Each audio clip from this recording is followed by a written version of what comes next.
Elder Joseph Fielding Smith, then one of the apostles and the church historian, he looked straight at me and said, "Bishop, everything will be microfilmed and kept. Every person's name will be properly indexed that are on these pages or in these books." This message was so pointed, it required no further comments. You see, out of the books we will be judged. In fact, names in the books will be really a witness of our church participation.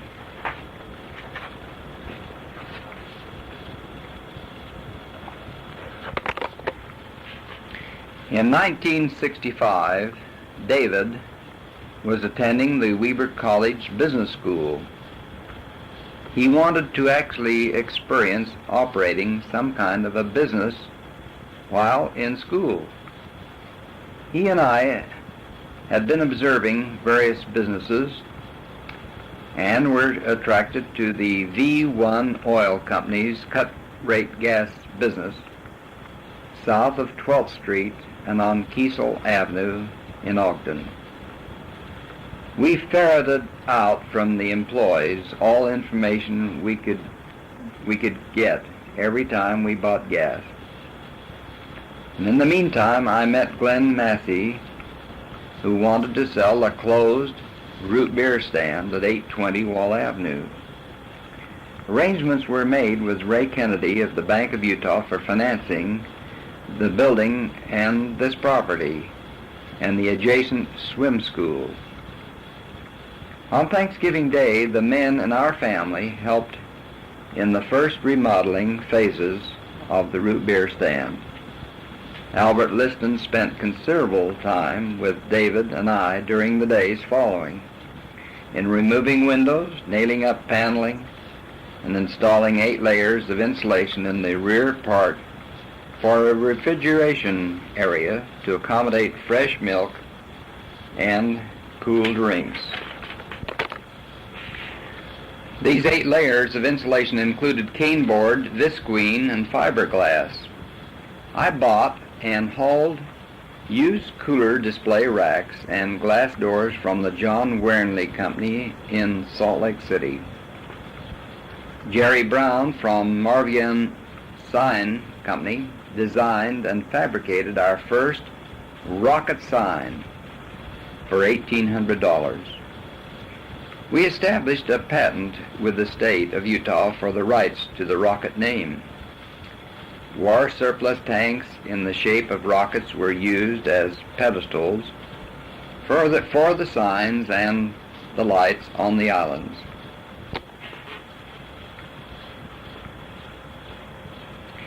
Fred Jacobson, who is the city inspection engineer, was very friendly and helpful in giving advice and directions and clearance in excavations, installations, permits, business licenses, and in clearing the way for the health department to give us milk permits. Title insurance came from the Glissmeyer Title Insurance Company.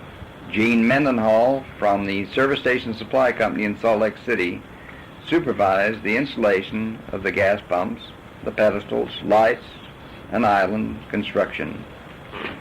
Incidentally, 4 pedestal metered pump dispensers cost $461.50.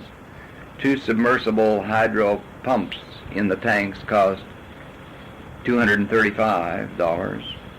1 10,000-gallon steel gasoline storage tank cost $948. 1 8,000-gallon steel gasoline storage tank cost $724. And 2 wing overhead lights cost $27 each. 2 light poles cost $65.55. Ned Malin from the Malin Construction Company excavated for the 2 large fuel tanks in the rear part of the lot north of the swim school pool. The tanks were carefully tarred, then lowered into the holes inside a cushion of sand. A heavy rain came that night, and the rainwater filled the holes and flooded out the tanks. This was a sad experience, as the tanks had to be removed, the water pumped out, then new sand brought in, and the entire job done over again.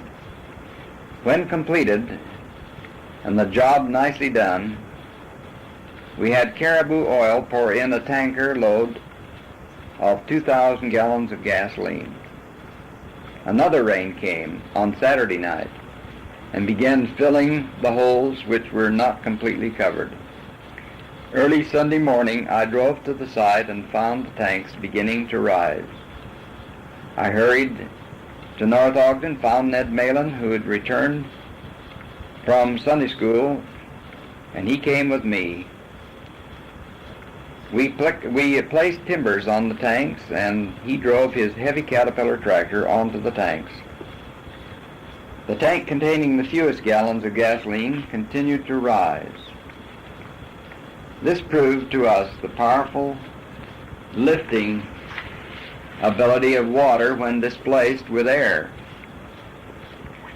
We then diverted the stream of rainwater best we could around the excavation area and prevented further uplifting of the tank, which to this day slopes towards the east and is almost at ground level.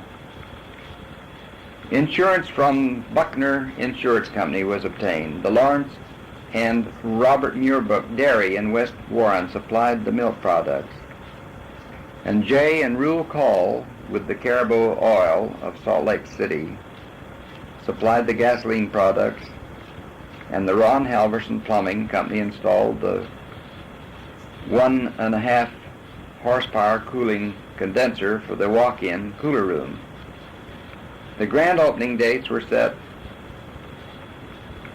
in the fall of 1960, with a special on gas for 23 cents per gallon and a 59-cent 10-pound bag of sugar was given to each customer. 780 bags were needed. The grand opening was a good success. Wallace Budge was one of their first full-time employees and continued with us for many months. Future and return missionaries were available then and worked part-time in off hours from their school schedules.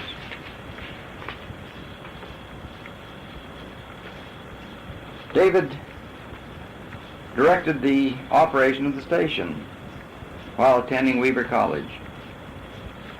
Albert Liston and I added an air compression room at the rear of the station the next year. We planted flowers along the north fence, and at Christmas time a large lettered sign with Christmas lights, and it read "Season's Greetings," was hung along on the fence. In 1968, David arranged to buy and take over the gas station and the swim school. And he also had been operating the swim school, which was located to the east of the gas station, and the swim school had been purchased from J. Stark. An adjacent long building with metal roof and sides provided the restroom area and the dressing room facilities. A 100-gallon water heater, sand filters, chlorinator unit, observation area were part of the necessities. A large air-inflated bubble covered the entire pool during the cooler days beginning May the 1st. Liability insurance for $250,000 was carried. The taxes amounted then at the swim school about $350 a year. Newspaper ads brought in 450 swim students who were taught by these and some other qualified teachers. They were David Cragun, Dick Carter, Karen Curtis, Gerald King, Alvin Carter, and William Stevens. Mildred Cragun did the scheduling, secretarial, and bookkeeping work. Lessons were $2 per hour, or 10 50-minute lessons for $10. 8 students were assigned in each class, and a maximum of 16 could be taught at one time in the pool. David continued to operate the swim school for 3 years.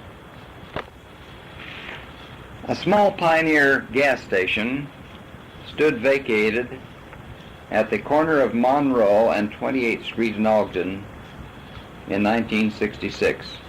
I became interested in this mini 34 feet by 87 feet piece of real estate and contacted Thelma Caldwine and G.L. Stevens, the owners.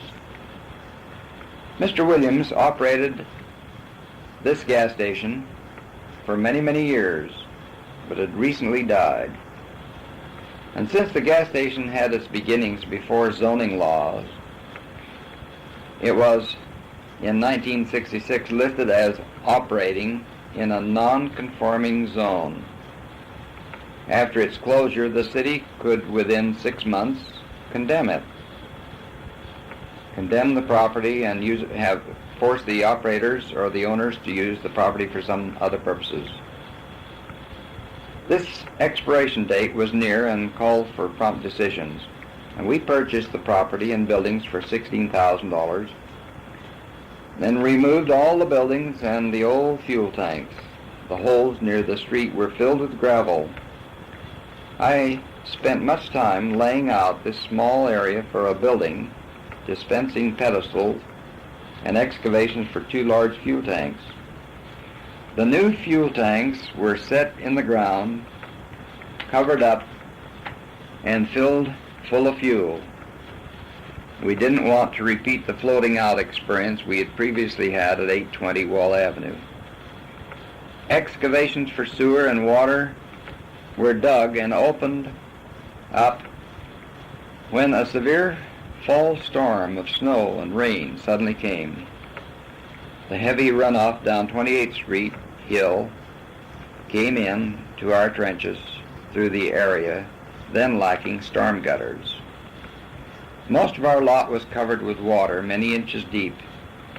The backhoe tractor had been parked on the gravel-filled holes. The next morning, this equipment had sunk into the holes and only the top parts protruded above the water. A heavy-duty crane was employed to rescue and lift out this equipment. It was driven down Monroe Avenue, and calls came in from the police telling us to clean up the piles of mud that dropped off the rescued tractor. The city told us to build a boardwalk down the sidewalk above the water and mud areas, which we did. A woman drove into the soft mud and needed a wrecker to pull or to remove her car, and she sought and actually received reimbursement of her cost from us. The weather became very cold and the ground and water in the trenches froze. Our project was now at a standstill.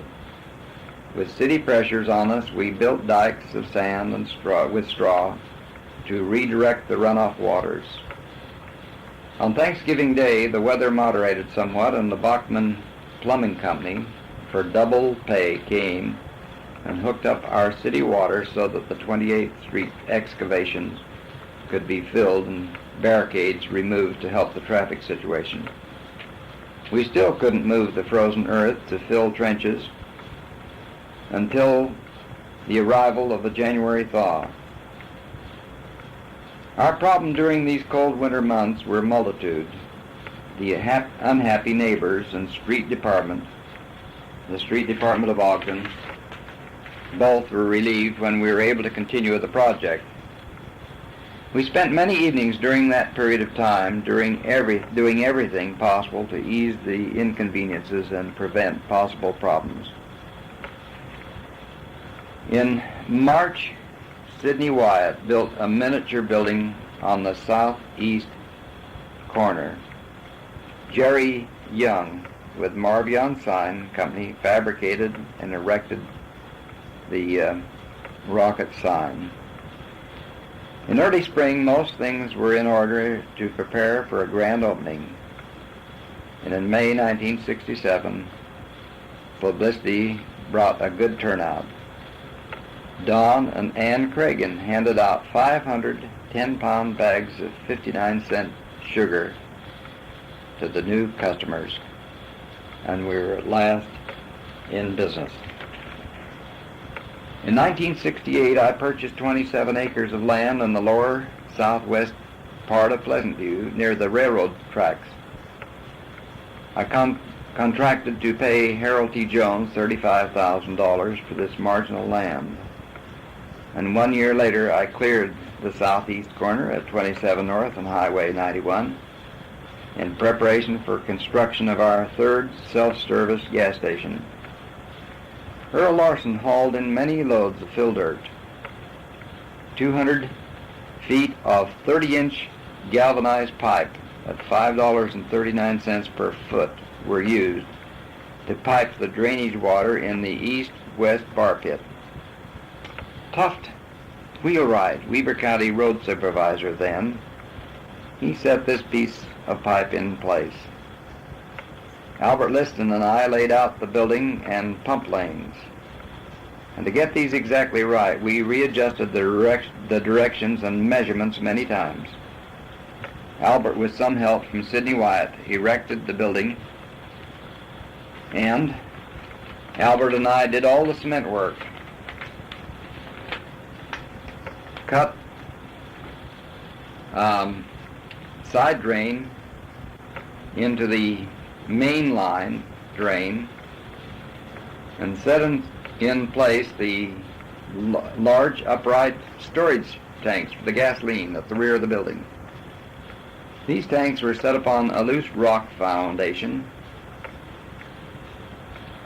and later with a vacuum sweeper pumping in fresh air into the tanks. We had a boy that entered from the top, and he gathered up a bucket full of metal particles. Gene Mendenhall from the Service Station Supply Company in Salt Lake City directed the installation and hookups of the pumps. Ray Johnson did the electrical work. Bob Phillips of Parson Asphalt Company directed the laying of $2,000 worth of hard servicing. Keith Hancock from the State Highway Department helped in giving us maximum access to the State Highway 91. A large sign was designed by Jerry Brown of Marvion Sign Company, and it cost $5,000. While being set in place, I drove up all roads and observed it several times to determine its best position.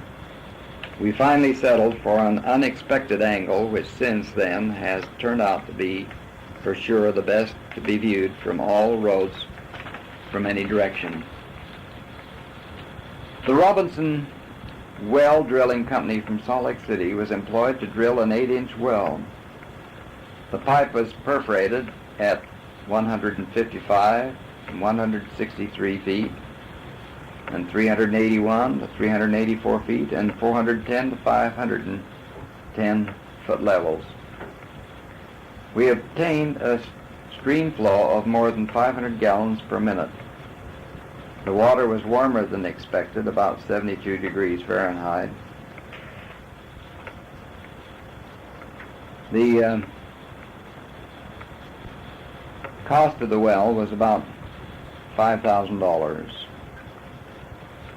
Barkers, that's Peary and Kenton and Sandy, complained about our well taking their water.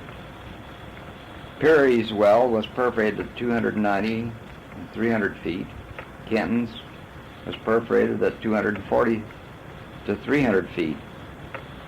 We did not perforate the pipe to take the water out of the ground at their levels.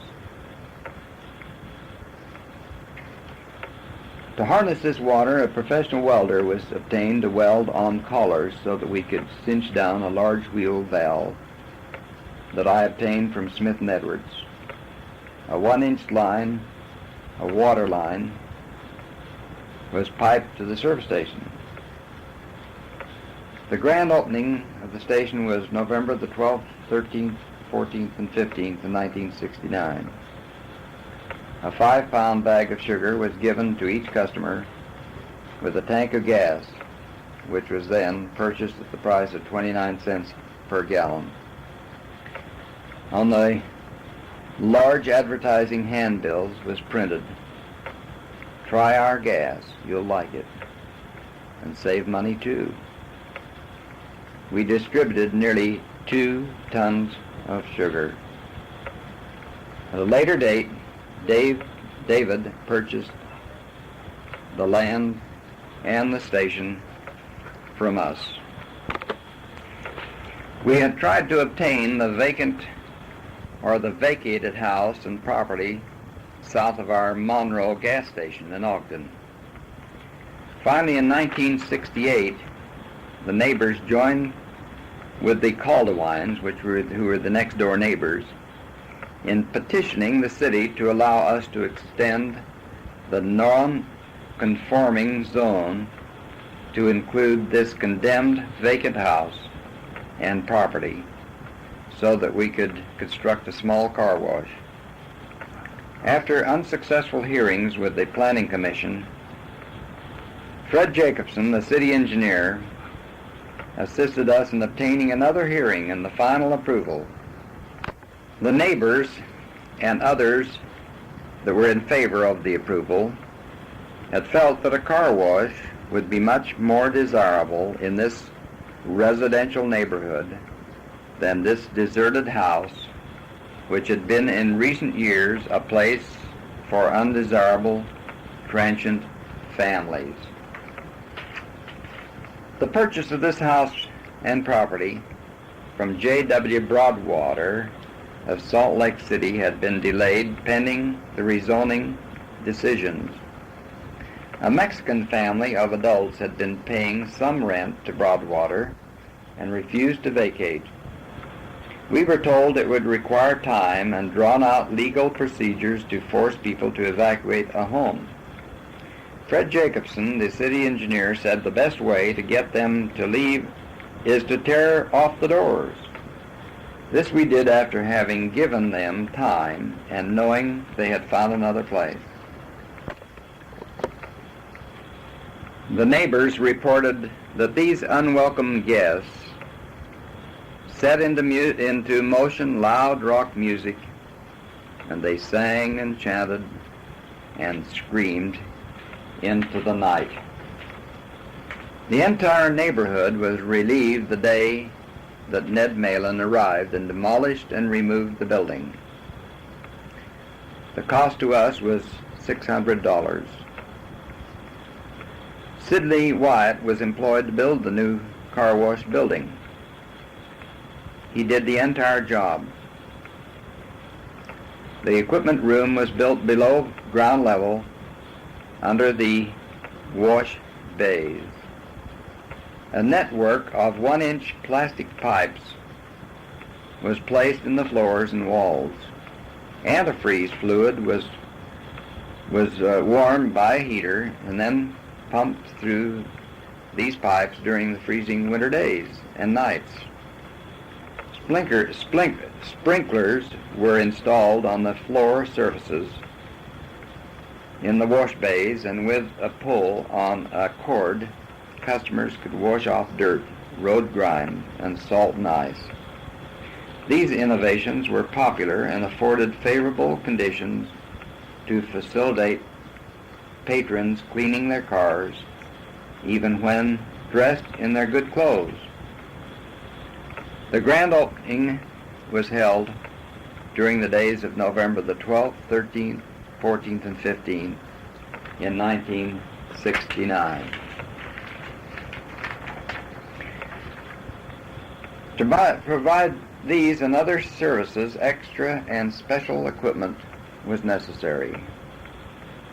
In the equipment room, underneath the washing bays, heaters, water tanks, sets of electrical controls, and water and waste controls were located. From the coin meters, conduit pipes carried the coins to a basement box. A money bag was tied around the pipe into which the money would come.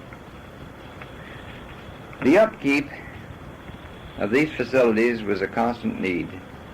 Repairing pressure pumps, caring for emergencies, filling soap tanks, occasionally thawing frozen pipes, sweeping the premises, and removing unnecessary and unexpected garbage that had been intentionally left required daily attention. One's patience would surely be challenged when hunters would wash off many pounds of mud and leave unwanted deer heads and skins. Still worse at times, someone would wash from his truck large-headed nails, piles of manure, and straw. Some people must have thought that anything goes here. The most trying job was to extract the mud collected in sumps below the floor level. Surprisingly, this mud was so fine and would compact so solidly that it had to be chopped in pieces, even off a steep pitch dump truck. This car wash repaid us very well. And in 1977, we sold it to David Cragun. After the Weber-Box Elder Canal had been completed from the Pine View Dam to Brigham City in the early 1930s, the local boys found a new thrill in riding the swift water down a narrow, steep, descending chute-like drop into a whirlpool basin of water at the bottom. The ride down was fast and thrilling. Getting out of the whirling basin was something else. Successful rides and narrow escapes were a part of the fun. Wooden racks were made and by the ones that are having the fun and ridden down as scooters. One time a frantic effort was required on the part of all participants to rescue an unconscious companion after his head was battered against the cement wall by the swirling waters. This seemed fair warning and a frightful reminder to the boys that this sport was beset with serious risks. But in the summer of about 1940, Richard Deneen, an accomplished swimmer from Weber College with his companion, had heard of this new sport. And one Sunday they were having the time of their lives sailing down this swift cascade into the unruly, frothy basin below. The final trip was too late. Richard this time was rendered senseless, and helplessly his body was being pitched in and out and around the basin like water trapped debris in a whirlpool. There was no alternative. His companion dived in and with superhuman strength pulled his helpless friend to the calm and shallow water and then rolled him up onto the bank. Artificial respiration was given. Response? There was none. A sob, a scream for help, and like a flash in bare feet along the rocky sage-strewn canal bank, this boy raced to the nearest home. A call to the doctor was made. The word help seemed to echo everywhere. Neighbors streamed in. Down came fences. Rocks were rolled. Larger obstacles cleared, and the ambulance and Dr. Draper from Ogden drove to the fatal spot. Adrenaline was shot directly into the heart, but all was still.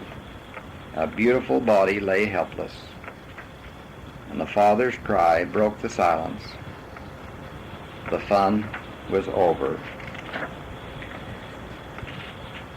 One bright sunny summer day in about 1947, I was working with the tractor on the good earth.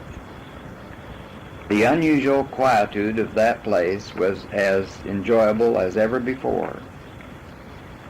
In the distance, the hum of the traffic on the highways below was suddenly broken with a horrible, resounding crash of metal and glass. Without thinking twice, I raced on the tractor to the scene at the junction of Pleasant View Drive and Highway 91.